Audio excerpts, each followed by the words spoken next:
Good evening, UK Crime Book Club. I have waited a year for this moment and I am a little flustered, as you can tell. So, William, would you like to introduce yourself? And I will pin us in the group because I'm not sure that if anybody else is going to see it yet. Yeah, well, my name's William Shaw, and I think I was quite an early member of UK Crime Book Club, but I can't remember who told me to join, but I did fairly early on. But I'm a writer of crime fiction, obviously, and I write a couple of series. The first series that I wrote was set in the 60s, and it's called the Breen and Tozer series, and that I did 4 books of that. And the second series I write started with a book called The Bird Watcher, which was intended as a standalone, and it was going to be a book on its own. That's one of my questions. I'm going to probe you on that one. And then I wrote a series set in. Out of that came a series really starring one of the characters from the Bird Watcher, called Alex Cooperdy, and she was a bit of a secondary character in the Bird Watcher, and then she kind of took over for me, and I started a series with her, and that's the series I'm generally writing. And my latest book is called The Trawlerman, and that's the 4th in that series. Yeah, that's about it. How's that sound? Perfect. Just in time for me to have tagged a couple of members and pinned us in the featured, the top of the group, so easy to find. It's just amazing watching the operation from this end. I used to do this, Even watching me just run panicking because I got a battery low warning. Which is normally the first thing I do. So normally, yeah. Are you plugged in now? Swimmingly, yeah. You can switch the plug on, which is really good.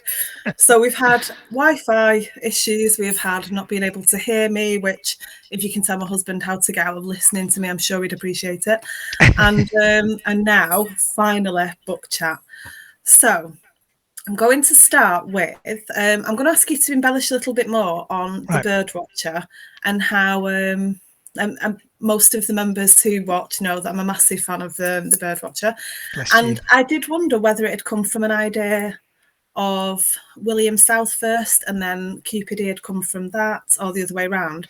So when did you decide that it was going to be kind of a prequel, if you like, to a series? They're separates, aren't they? But it came to me only after I'd finished it that it should be a prequel to a series. I really wanted to write a book just on its own in that place, which is Dungeness. And if it, out of that, it started with wanting to write a book set in Dungeness, and out of that came the character of William South, who's a bird watcher and a policeman. And it started really with that, thinking of that first paragraph, because the book starts like William South didn't want to be part of the murder investigation because it was September and the birds were beginning to migrate.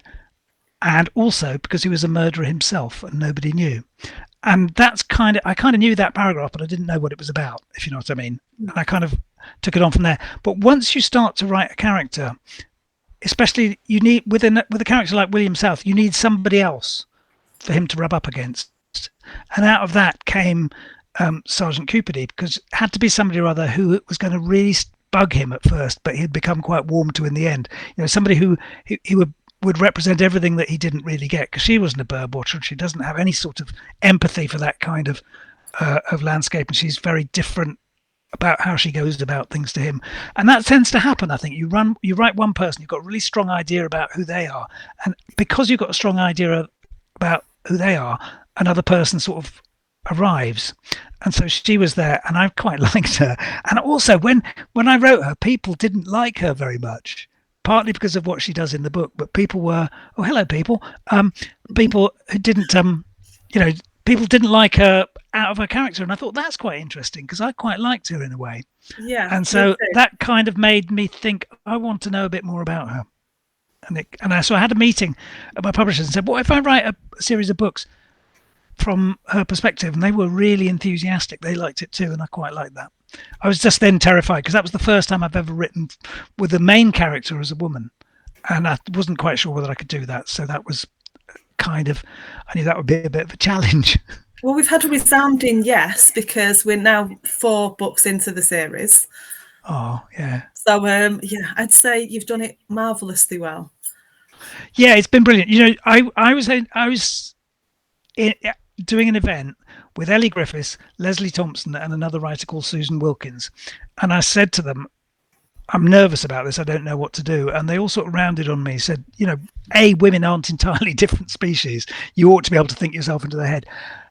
But actually, one of them said, and I can't remember which one said, what's really important is if you can get the scenes between women right, then you can write anywhere. And so Salt Lane, which was the first time you then see her taking over, starts in the women's toilets at the police station. So I took their advice very literally. Well, that is one place that we do congregate. Yeah. Apparently, men don't do the same. You don't know what you're missing. We don't have that depth. We have got a lot of hellos, so I'll very quickly go through. Hello to Tony Millington. I'm trying to have a look who the other comments are from, but I can't see all the Facebook users. So hello, I'm sure one's Leslie Lloyd. Hello, Andrew and Dan. Hi, Daniel McBreakneck. Leslie's saying Birdwatcher is still a favourite. And Donna says hello.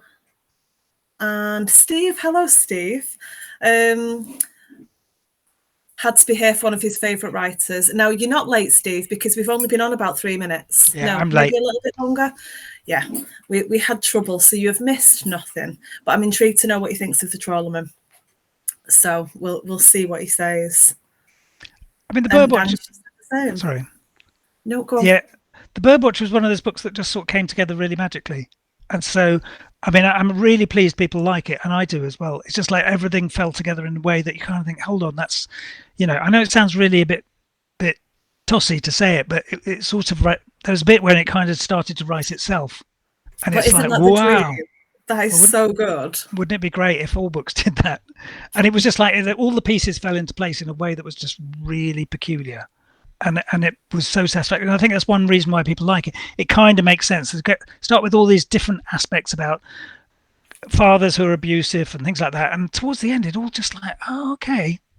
That all fits together very nicely. And it's always satisfying when a book does that at the end, isn't it? Don't you find that when all the things that are set up at the front pay off at the end? And it felt like one of those books where there was lots of payoffs and they weren't planned. I wish I was that clever. You don't plan? Well, I don't plan anyway. I can't plan. I try to plan, and then the plan seems really, really dull. And then I start writing, and whatever plan I had falls apart. And then about halfway through, I then have to plan because I've got myself in such a mess that then I plan again. And actually, but that does give me an advantage that then you kind of think of some of the things, like it gives you a sort of breathing space and sort of make sense of it, and you can tie things together a bit. I've only ever planned, the only book I ever planned was a book called Deadland, where I suddenly realized that because it was different format, it's a chase, Deadland. There's two runaway boys and they're being chased. And I realized that was a different structure from a crime book. I didn't really know how to do it. So the only way I could do that was plan.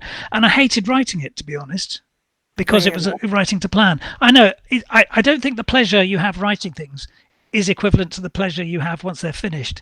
It's different, but I didn't like it because I was writing to a plan and I knew what was going to happen all the way through.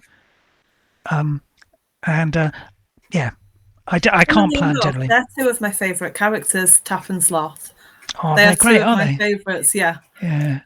And it's funny because, like, writing teenagers, because, like, in The Birdwatcher, a lot of my favourite scenes are actually when William South's a teenager. And he's got that fear that young people have of the world, of the adult world. And obviously he's living in the Troubles. He's got a reason to be afraid. And I think, trying to get into the heads of cocky teenagers, and you peel back a lever and they're cocky and actually they're really quite scared. And I think that's quite good. It's good for crime. And the nice thing about teenagers is they're completely random. You have to justify adults' actions all the time. With teenagers, you can make them do anything. And people just say, yeah, it's teenagers. I thought it'd be the other way around. One of the things I've written down is that you've made a rod for your back by writing Zoe, because she's brilliant. Absolutely adore her.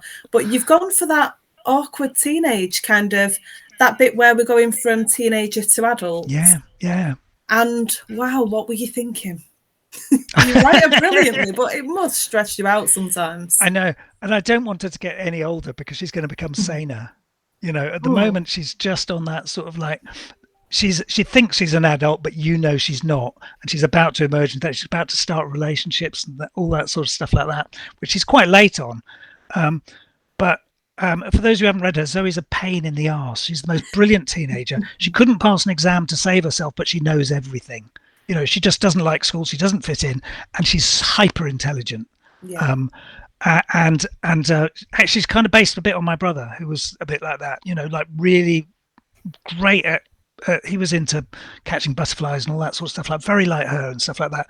Couldn't fit in, but was just a genius in many ways. And I think there's children like that who, not all teenagers hang around the shopping mall. And I think, when people write teenagers, they think all teenagers have to wear hoodies and wear around the shopping mall. But look around, they're just all so different. And they've all got, any class of teenagers just has the whole world in it, doesn't it? It does. And you do that with all of your characters, though. You go against what the stereotype would suggest. So not one of your characters, for example, Felicia Watt, who is Tap's mum. Yeah, okay. And I was worried I was going to get them the wrong way around then. You might be wrong. I can never remember, but it sounds right to me. So one of the two boys in Deadland, one of the two teenagers who are the stars of the show, as it were, one of their mums is a devout Christian, but still, even with, she has a certain way that she thinks things should be done, and she's a very solid woman, and she's got a big heart and an even bigger brain, and she's constantly keeping an eye on what her son and his friend are up to. But at the same time, generally, not all the time, but generally when people write Christians, they have a certain idea about what they would do and what they wouldn't do for their children. She is all for her son. There is no doubt about that. She wants to do the right thing, but her son is her priority. He's her world. He comes first, and she'll do anything to protect him. And I just think it's a really nice thing. And you do that with all of your characters. There's always, they go against the grain of the stereotype. And I think that's really refreshing. I think that's such a. I'm so grateful for you noticing that. That was such a flattering thing to say about them. I used to write for the Observer magazine, and I used to do a column called The Small Lads, where you call people up. I've always been fascinated with just like ordinary conversations, things like that. And I used to call people up about why they placed classified ads in a newspaper back when we had newspapers with classified ads, and you'd say, "Why are you selling those copies?" I remember calling up a woman and saying she was selling a dozen copies of books about the Archers, the Radio 4 thing. And she said, well, there's a bit of a story. I once told my husband that I like the Archers. And after that, every Christmas and birthday, he bought me a book about the Archers, nothing else. That's all he got. And, he began going off to visit his sick mother in Scotland. And turned out he was having an affair. And they were getting divorced. So the point at which I was ringing her was the point when she was chucking out all her Archers books in loathing for her husband who she's leaving. And I just think people are infinitely weird, aren't they? And you just dig a little under the skin. Nobody's the same. And actually, if you ever find yourself writing somebody rather who could be that 2D, I try and stop myself and just think, well, what else is about them that was dead? Because I don't know anybody who's normal. No. How dull would that be? And I think that. Yeah. And there was one guy selling a glass nose cone from a cruise missile once I rang up. I said, have you called about the cruise missile? And I said, no, I was calling about something completely different. He said, oh, I thought you were calling about the cruise missile ad. And he had a glass nose cone from a cruise missile. He'd been worked something in defence, and he'd taken it away with him without telling anybody. He just had it in his living room. He was thinking, how do I get rid of this? So he put a classified advert in. Do you not think kind of the FBI and the Met Police, do they not read the classified? Surely they do. You'd have thought they would. Yeah, I would if I was them. Yeah, looking for all those hidden messages where the first letter of each word spells out something. Yeah. Do I read too much crime? Yeah, probably. But anyway, it's not a bad thing. It's not a bad thing. It's not a bad thing, not one bit. Andrew's saying he's sure he's seen Dungeness and Romney Marshes on Country File. Oh, is it? Oh, I should have been. I wish I'd been on that. Maybe it's a really interesting place, Dungeness, because there's a few people who live there, and actually they're really possessive about it. So you've got to be I've learned to be quite careful writing about it. I mean, when in the Birdwatcher, it starts with quite a grisly murder, and I kind of had to know where that murder was. So I went to Dungeness and I picked one of those shacks that were on the beach, one of those cabins. And I said, oh, that's the perfect place, because it was a really symmetrical one. And anybody who's watched Broadchurch knows that bad things always happen when the world's symmetrical. Do you know what I mean? If there's ever any shots and there's two lamps or two trees, something bad's going to happen there. And I thought, this is a perfect, it looked like a letter M, this house. And I thought, I've got to kill somebody in that house. Years later, I was there talking to this artist who lives there called Paddy, and he introduced me. He said, "Oh, this is the woman who's just bought," and she mentioned the name of the cottage, and then his face fell, and he said, "Don't tell her what," because I'd killed somebody in her house. You didn't really brutally murder somebody in the house, though. It shouldn't really affect property prices. No, that's true, and I think authors have the right to kill people in any house, actually, but maybe she didn't want to know. I think she was, if you think about it, it's quite a spooky place to live at the best of times. The last thing you want to know is that there's, some terrible thing happened in your front room. I've actually been Googling it a lot this week. I've got quite a bit of an obsession with Dungeness. And so I did wonder what was real and what did you have to fake about the settings, or is everywhere real? No, there are some fake places. I mean, like the second book's called Salt Lane. There is no Salt Lane. I had to invent a road because how did I not Google Salt Lane? That's one of the only things I mustn't have looked up this week. Yeah, I kind of wanted it to be named after a place in that sort of idea, and I couldn't find. There's some great street names around them, but none of them are crime books. I mean, Salt Lane's not really that crimey, but I thought I could get away with it. But so that was invented. With the cover image, it works. Yeah, but it's a lovely you could cover. maybe have like a lovely Christmassy romantic cover and be Salt Lane. It depends on the cover with it, doesn't it? The one thing when I did the Birdwatcher, I disinvented the railway. I kind of made it disappear because there's a lovely light railway at Dungeness with these tiny little trains, generally driven by really fat men. So it's quite comical. Anyway, and I thought I can't really put that in there. So that one of the first Amazon reviews came out, somebody was complaining. He says he doesn't know Dungeness at all because there's no light railway in it. But the reason I'd taken it out is because if you put, this thing about Chekhov's gun, that if you mention a gun in Act 1, you've got to kill somebody by Act 3 with that gun. Yeah. And I kind of thought if I put the railway in there, right at, there has to be a reason for people are going to think, people who don't know Dungeness and don't know there's a railway think he's going to try and want to kill somebody with that train. They're waiting for me to do something. And of course, they're waiting for you to throw Mama under the train. Yeah, and of course you will just get a very nasty bruise from that train because it's quite small. And it's not very lethal. Actually, it probably is. I bet it's killed somebody, that train, at some point. But I didn't want it in there because it would just be comic. Yeah, if it's in there, you've got to use it. Yeah, and that's why when I came to write the Trawlerman, that same artist Paddy that I mentioned earlier, I was doing a writing workshop in his front garden, and I saw, and I'd made everybody else write something, so I thought I better write something, and so I wrote what is now the first chapter of the Trawlerman, which was the scene of the train arriving, because I thought, damn it, I've done 3 books without a train, I better put the train in this time. So I thought I'm going to make something of the train, because it's a book that starts with the train arriving. Well, I'm only about 150 words into the Trawlerman because I got it yesterday and didn't get a chance to start it until this morning. And then, people in my house, in and out, and all the misering that you get. So that's what I'm going to do after this. I'm going and putting my pajamas on. I'm getting in bed and I'm reading the rest with the door closed and topping up the Baileys. I'm so jealous. I wish I had a Baileys. It's very good. It's brilliant. Well, from what I've read so far, it's pretty good. But it starts off with that scene of the train arriving, and these 2 women get out, and they're women. It's quite a scene. It's quite memorable. Oh, that's good. I'm glad you said that. But actually, the other thing that happened is that I live in Brighton, and I'd been interviewing somebody for another article I wrote, and I interviewed this woman who works on the seafront. She's a fish smoker. And she's got one of the arches on the seafront. And I was talking to her and she said, oh, yeah, my husband used to be a trawlerman.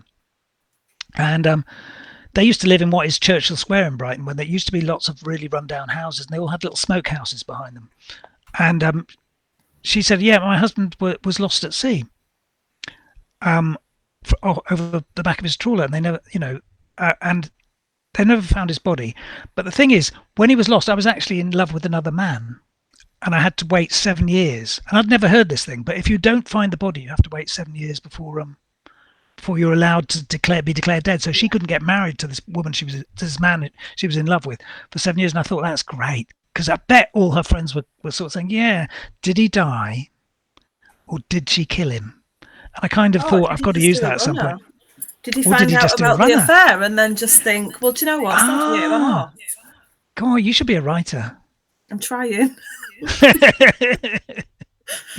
My tutor, David Mark, would say I am very trying. Oh, you can't go wrong with David Mark. I know, gorgeous human being. I was just looking because I saw that Donna Morford had said some people take weird to a much higher level than others. And I can't decide which one of our comments or your comments she's referring to at this point. Yeah. Steve Munoz was saying, think The Birdwatcher will be one of those classic crime novels that people will cite. I already do.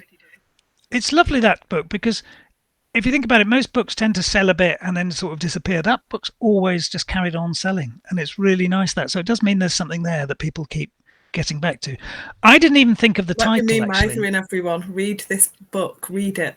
Have you read it yet? It is entirely. That's it. I'll slip you a £5 at some point. No, you're good. You're good.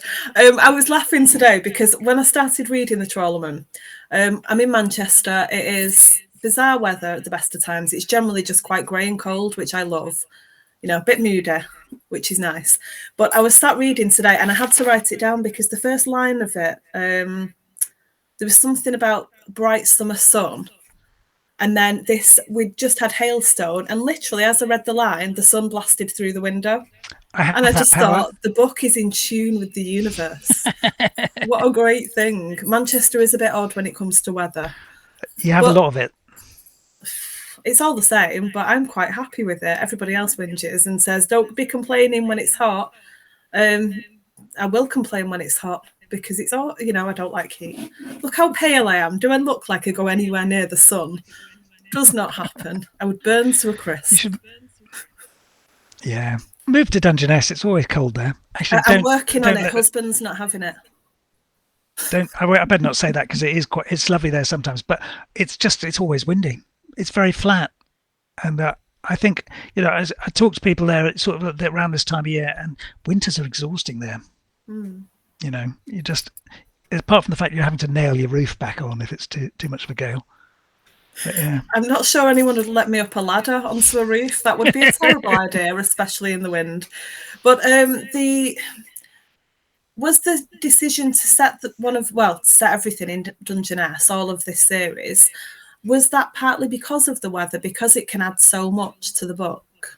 I hadn't thought about it, but it is really. Because the previous series had been set in London, and it was quite urban, and I kind of thought I wanted to write a bit more about the natural world, because I'm not a very good naturalist myself, but I do quite like it. I quite like finding out about the stuff that Zoe's obsessed with, the birds and stuff like that, and it was an excuse to do that, because obviously it's for bird watchers it's one of the sort of places you have to go. It was the first ever RSPB bird reserve and stuff, and so it was a question of just forcing it into that sort of nature. And I liked a lot of the Scandi stuff that had been happening around before then, and a lot of that is in big skied kind of places. And I kind of wanted a bit of that, bit of you're sitting in a room in front of a computer most of the time. It's quite nice to get outside, even if it's in just your imagination. See, now that leads me to ask you, and I will not ask you the location of this place, but where do you spend a lot of time writing? That is down in Devon. I do have you see, that's the other reason I quite wanted to write about Dungeness, because I've got a bit of fascination about wooden shacks, and I have this wooden shack, and I call it a shack, but it's actually like a cabin, but it's completely off grid, and it's by an estuary, and you can only get it. It's about quarter of a mile away from the nearest road, and you have to trudge everything across the fields there. And I go there to write. In fact, it's where I wrote most of the Birdwatcher, and that I think I owe a lot to the place, because you go a bit mad there, and that allows all those things to come together, because you're not speaking to anybody. It's by a footpath, and so people come by walking their dogs, but you can ignore them quite easily. And it's really good for me to straighten my head out when I'm writing stuff, because it's run on solar panels, so you only get so much writing time. if it's really dark days, and I was down there in January, and it's the darkest January forever, and so I had very little battery power, and I had to use it really wisely, which is quite a good discipline in a weird way, because so I'll be sitting there charging up my little laptop from the sunshine and thinking, God, and it means I don't know, it's good. And so the rest of the time you're also doing stuff that's just basic. You need to put wood on the fire and stuff like that. And I think that's really good for writing, because you tend to stick in front of your computer, and then when you get stuck, you stay in front of your computer, just thinking, well, I'm not writing anything. Now I feel guilty. But there you've got to do other stuff. And it's while you're wandering around, you actually think of all the stuff that you're meaning to write. Actually, it doesn't happen most of the time in front of the computer. And it is quite pretty down there, isn't it? I posted lots of sort of cabin porn photographs of it to make everybody jealous. I can't imagine a better way of putting that. I'm competing with Will Dean. I mean, you look at his outputs from his cabin in the woods in Sweden. I'm not even a close second, but I think we need to start a new genre of writers who write in the kind of place where you have to wear a check shirt. No, well, half the men in my family wear check shirts. I've got check slippers. Does that count? Well, that might be good. Keep my feet warm anyway. I want to know about character arcs. So you're saying that you don't really plan mainly. You kind of get going and see where you're going. Do you have an idea for where you want Alex to go as the story progresses, and where you want each character to go? Each of the when you have finished this Jill book as well. Oh, Jill's brilliant. Jill's like so many people I know. But also Alex needs Jill in the same way, because there's a bit of Jill that really pisses her off because she's she's the opposite. But Jill's Alex doesn't really think she cares very much about how she looks, and she's at a stage of parenting where she's let it sort of go a bit, and Jill's really good for her shape up a bit. Yeah, in so many ways, they really are good for each other. But you'll find a character arc in this that I can't explain now. You see, there's this is where Alex has been heading for the entire series. I realised as I was writing it, and it's a bit of a change. She has a bit of a decision to make that means she does something you would never think she would do, and it actually pushes her away from Jill. Is it something that Jill would do but Alex wouldn't necessarily? Yes, absolutely. It's something that pretty much every other character in that series, certainly Bill, would do, but Alex wouldn't. But she has to in order to do the bigger right thing, and so she has to do something that anyway, it turns all the principles on her head, and it's annoyed one or two people, but it's right, because the other thing is that not only are people various, but sometimes we change, and we've got to, and I think that's quite good. And it came to me about 2/3 of the way through. I thought, actually, the only way she's going to get through this if she actually changes. And so now this leaves me with the quandary about what do I do with her now she's changed. Now where does she go? Because I think it's going to weigh on her. She's done something. I can't say it's a spoiler. I know. I'm kind of looking. I'm thinking I've got 10 minutes left with you, and then I can go and read it. And I don't know what's more exciting, talking to you about it or going to read it. But so is it kind of a moral dilemma, because you're really good at those as well? So you have the moral dilemmas. You have the people who have got massive respect for each other, even though they've done questionable things to each other. Not questionable. See, this is another thing that could be a spoiler. So, when you're sorry you started something because you can't go where you want to go with it. Yeah. Yep. I don't know. It's but aren't those delicious things? I mean, you either ramp up tension in a book by the sort of the scariness of the situations you put people in, and I love people who can do that really well. But there's other types of tension, aren't there? Do you know what I mean? When you end a chapter, it doesn't have to be the car's about to crash. It can be somebody's in a really awkward situation, just personally. And actually, if you've done that right, I think that makes people want to read on as well, because it's just, somebody's put themselves in quite an embarrassing situation or done something, and you just need to find out that they're all right. And so I quite like those. And when you've got somebody like Jill around, there's a lot of that going on. I can imagine there being a lot of conflict. I can't wait to find out what this is. You're one of those people that I read and I find I'm racing and I slow myself down. And then I'm racing again and I slow myself down. Do you know who taught me that, weirdly enough, was Peter James. I was doing an event with Peter James, and if you look at Peter James, he does brilliant chapter openings and endings.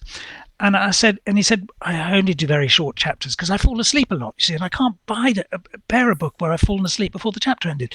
And I know if I get to the end of a really good one, I won't fall asleep. I'll read another chapter, and I'd be up there 3 o'clock in the morning doing that. I was thinking, so I've got to write a book that will keep Peter James awake. Well, and that was, you go. Yeah. We need to find out about some of the other things that you've got going on. So you have Reading Party, and is the Bookmakers still open? Bookmakers is no, that's finished. That was 6 months gone now. It was a volunteer-run bookshop. You go around, visit. All writers who are watching this go around and visit bookshops, and you become increasingly admiring of booksellers, because in an environment in which shops are closing, bookshops aren't. Now those booksellers work their socks off, but they do well by doing things other than just selling books. They might run a cafe, they might work with local schools. A lot of them do work with schools, libraries, all sorts of things like that. And they become social places, not just booksellers. And that's kind of how I thought the high street is going to survive. And I thought, what if I do something like that where the social purpose is almost primary and the book selling secondary? And we run a 6-month thing. I worked with a charity called Creative Future, and we mentored people in the space and things like that. And the books provided the revenue. David Headley from Goldsborough Books sort of said, I'll guarantee you an income if you sell books. I kind of went to him and said, will you partner on this, and will you manage the book sales and give us some money back from it? And he said, completely. And so out of that money, because God, they're really expensive to run shops. I didn't realize what a nightmare they are.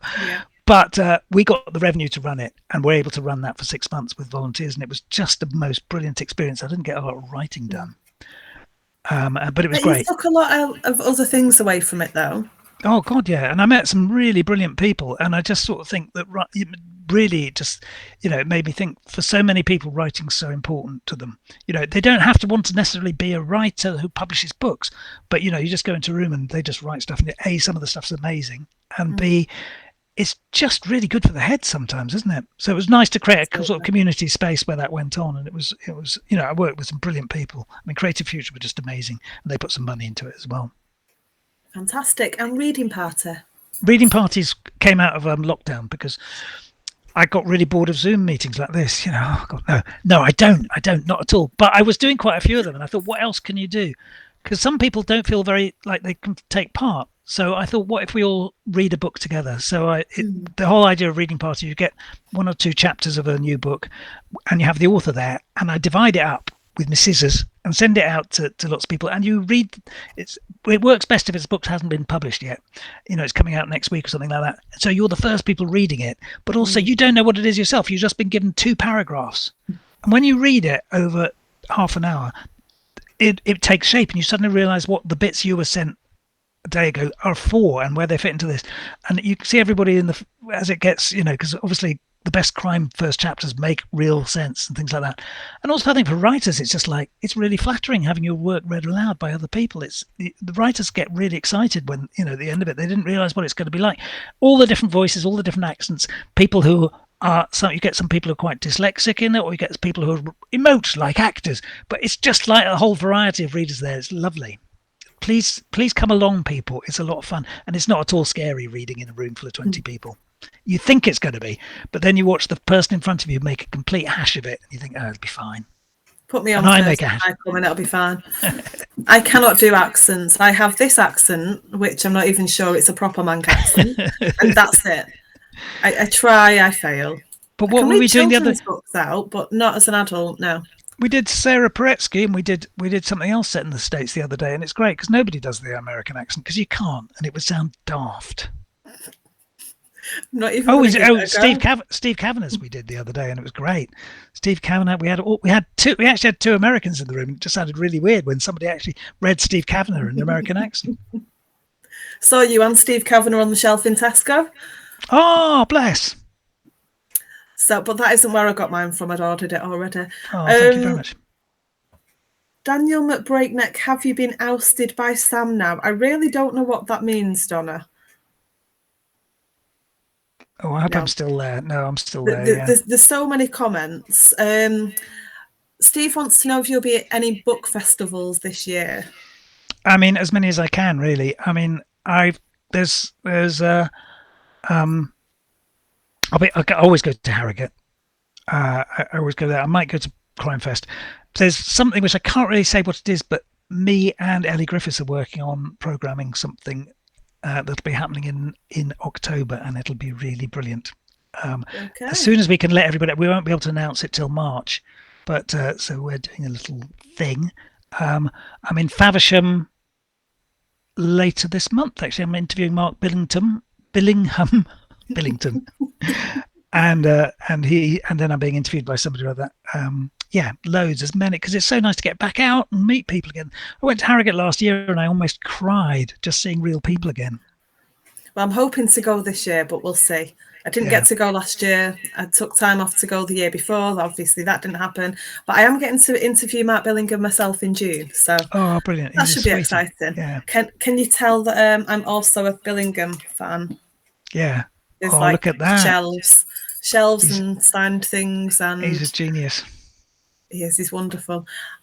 So before we go, I want to ask you about memorable moments. So memorable moments as an author. I mean, you must have had a lot. What stands out for you?